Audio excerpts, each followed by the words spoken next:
Welcome to Ideagen TV, to the Global Leadership Summit 2023. Today, I am ecstatic to have with us the CEO of JLL Work Dynamics Americas, Dr. Sanjay Rishi. Sanjay, welcome. Thank you, George. It's a pleasure to be here and a privilege. Appreciate it. Well, it's truly my privilege. We talk a lot about leadership, especially global leadership at Ideagen Global. And I've watched and I've listened to your leadership. You had an incredible panel and conversation at the Ideagen Global Goals Summit at the United Nations. And I was struck by the incredible insights that you provided to our global audience back in October of 2022. And I was so excited to follow up now with this interview with you today to talk about all of your insights related certainly to the future of work and specifically within your role as CEO at JLL. And I'd like to start by asking, would you kindly explain to our audience, what is it that you're doing at JLL? Yeah, so George, I'll go through it quickly, but here's what we believe we do yesterday, today, and tomorrow. We're in the business of creating experiences that for people that come into workplaces of all sorts, workplaces that are offices, that are data centers, that are manufacturing facilities and warehouses. We're a full service end-to-end real estate organization, commercial real estate organization. Our purpose for our company is to shape the future of real estate and in a responsible way, in a caring way, in a sustainable way. So that's what we coalesce our ambition, our purpose, and it's a very purpose-driven organization. So that's in a nutshell how we think about ourselves. Incredible to have such a succinct mission and such a very focused mission, which is why you're so successful, especially in the commercial real estate arena. Could you tell us a little bit about your personal journey, your personal development journey as it relates to the leader that you are today and the leader that you will be tomorrow? Yeah, George, like you and a lot of your audience, I'm sure, I've been very fortunate, privileged to have role models to look up to, opportunities that were presented to me. And I would say I'm a product of learnings, both easy and hard learnings that we go through to shape into whatever little I've been able to make myself. You know, I do believe in a big way in reinventing ourselves. At the heart of my career is technology-enabled transformation. So I was a partner with Price Waterhouse before it merged with Coopers, but then PwC transitioned over to IBM, where I led global businesses. I was a chief information officer with JCI, went back and ran IBM's global cloud consulting services. And then I've been with JLL now for 5 years. But the heart of it is global transformation and using technology to really enable innovation and collaboration and thinking and really accelerating growth. So that's sort of the personal journey, but it's a result of a lot of mentorship and just having people that I looked up to and trying to emulate and imitate what I could to learn from. Incredible. And let me follow up on that. How are you utilizing technology at JLL to create sustainable outcomes? Yeah, it's it's sort of an interesting learning. Just to bridge from your last question, I've been fortunate not to have just been in one industry, and I've worked across the financial services in these roles that I had across automotive and manufacturing and energy and you name it, practically across every industry. And coming to JLL, that was one of the things that excited me the most is the commercial real estate industry was then, and it proved out to be right, my hypothesis, that it was on the verge of really accelerating the adoption of technology across everything that we do.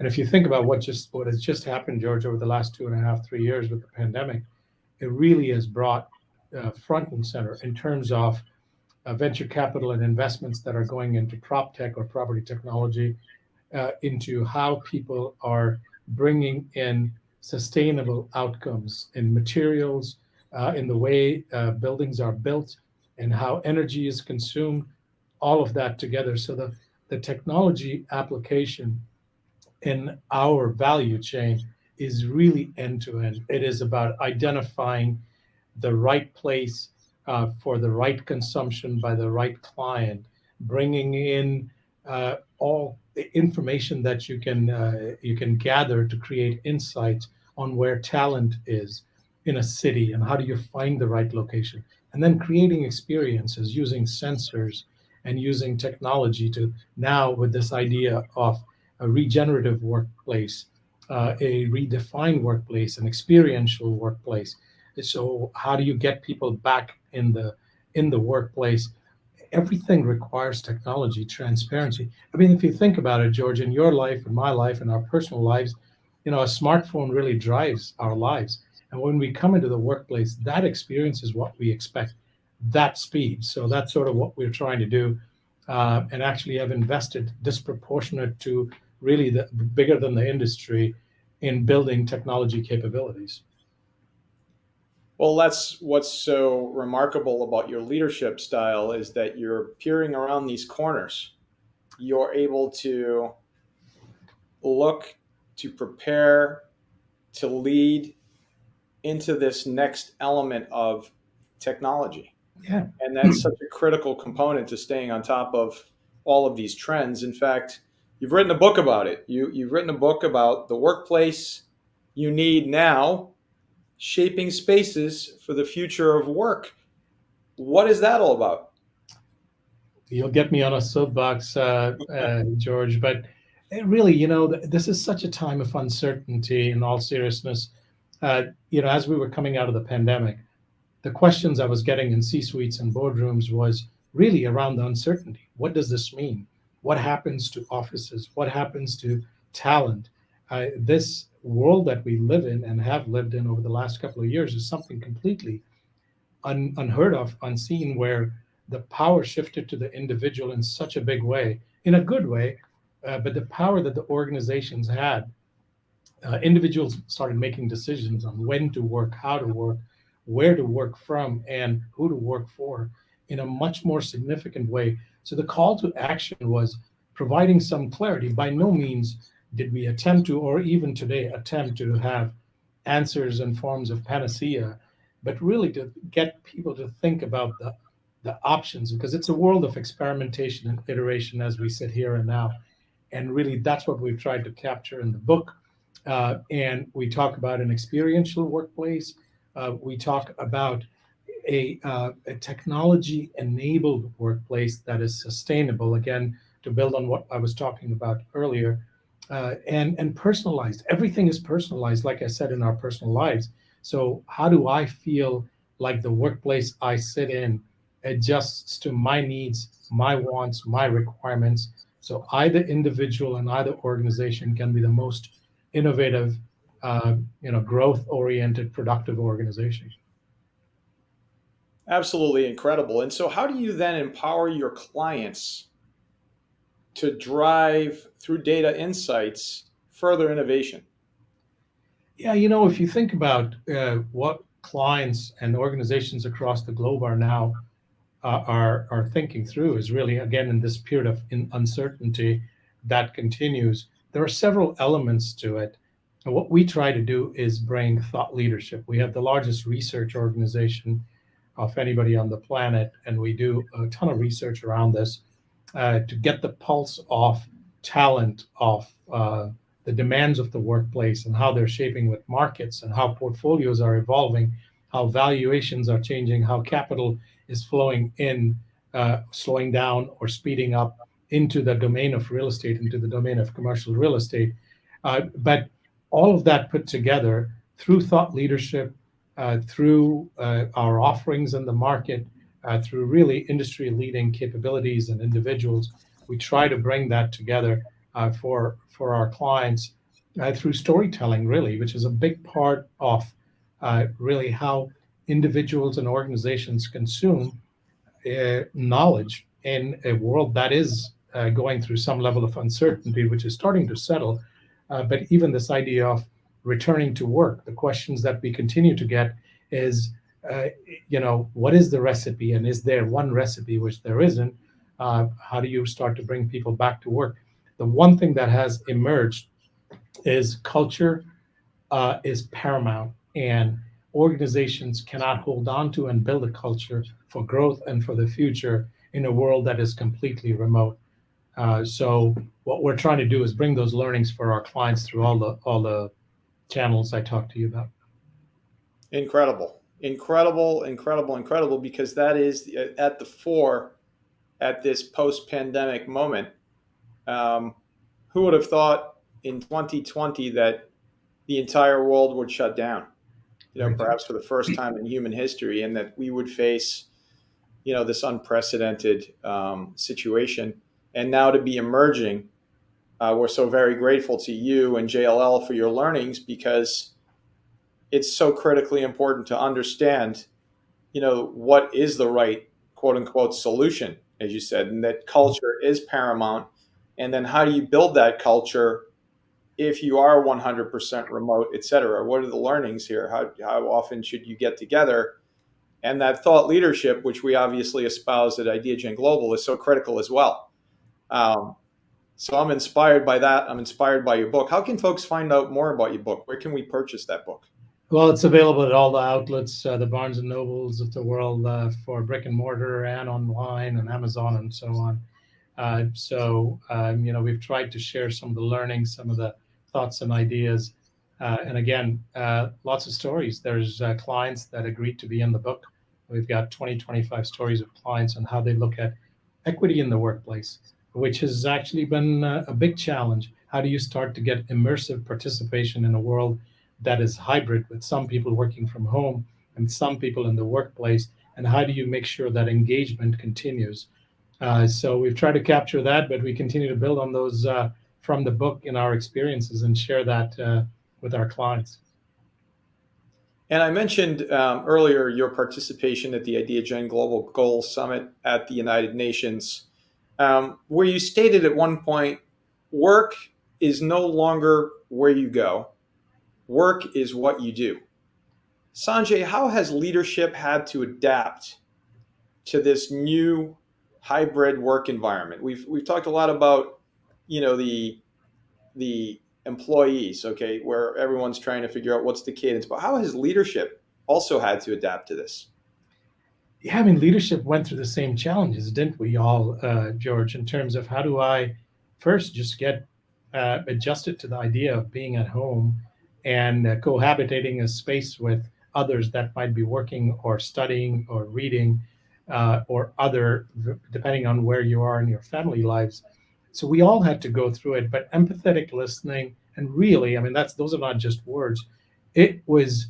Um, it was the highlight of what was required of leaders to understand, what does a single mother feel when she has to work from home, when and doesn't have the luxury of kids going off to school or preschool or what have you. So really, if you think about it from a leadership standpoint in this world where work is what we do, it isn't where we go. Historically, we've all said, I am going to work, I've come back from work. This world doesn't allow you to disconnect as easily, and the workplace extends beyond the four physical walls of your office or the building that you work in or the data center or the manufacturing facility. It goes into your study and into your bedroom and into your living rooms.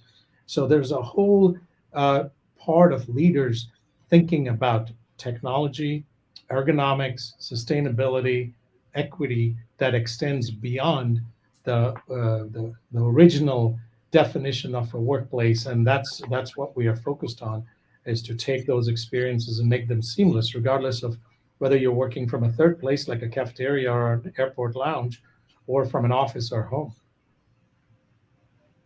And it's just incredible, inspiring, somewhat scary at some points to think about what the future of work holds. Would you be able to share with our global audience a few insights into what you believe, what you're seeing in terms of what the future of work holds for all of us?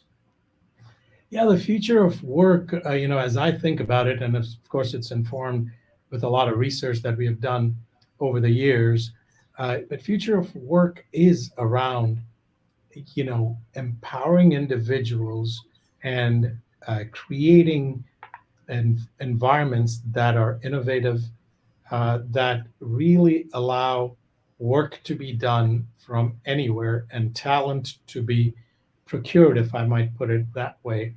It's a world where ecosystems are going to dominate. And this is something I've believed for quite some time, but the pandemic has really accelerated individual companies. If we go back in history, even 2 decades, individual companies is where the whole idea of vertical integration was about creating differentiation within individual companies. The power today comes from an ecosystem, a coalition of companies and organizations that come together to solve a need in the market. And no one company will ever be able to have the capital, the investments, the talent, the capability to solve that because there are so many different dimensions. And we just talked about a couple of major movers of change, which is around sustainability and technology. But bringing together those ecosystems in a cohesive way is how work evolves. And that's what's going to call for all of us to step up as leaders and think very differently. It's going to be flexible for sure. It's going to be hybrid. That's here to stay. And But it will be energizing and invigorating and learning. And there'll be collision amongst industries and collision amongst these ecosystems that will benefit from competition.